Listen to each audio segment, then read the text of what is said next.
ফরস প্রণালীর তীর ঘেঁষে মুসলিম ঐতিহ্যের ঐতিহাসিক নিদর্শন সুলতান আহমেদ মসজিদ। স্থপতি ছিলেন মেহমেদ আগা সেদেফকার। উসমানীয় সাম্রাজ্যের সুলতান আহমেদ বখতির নির্দেশে ১৬০৯ থেকে ১৬১৬ সালে এর নির্মাণ হয়। মসজিদ কমপ্লেক্সে মাদ্রাসা, পান্থনিবাস এবং সুলতানের সমাধি রয়েছে। তুর্কি স্থাপত্যের অনন্য নিদর্শন এই মসজিদের মিনার ও গম্বুজ সীসা দ্বারা আচ্ছাদিত। মিনারের উপর সোনার প্রলেপযুক্ত তামার আর ইস্পাতের ব্যবহার রয়েছে।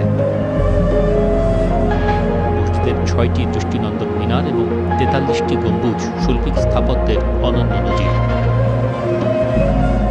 সেই সাথে আছে নিখুঁত কারুকাজ সম্বলিত মার্বেল পাথরের আকর্ষণীয় মেহরাব ও সুসজ্জিত মিম্বর।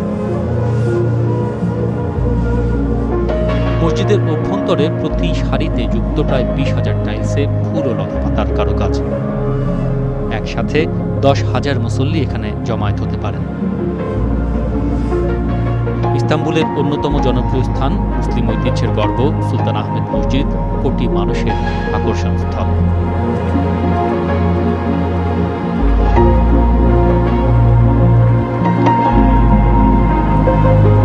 উন্নত মানের ডায়মন্ড পটেটো দিয়ে তৈরি টক ঝাল মিষ্টি স্বাদের মাসালা বিস্কুট টাইম মিস্টার পটেটো।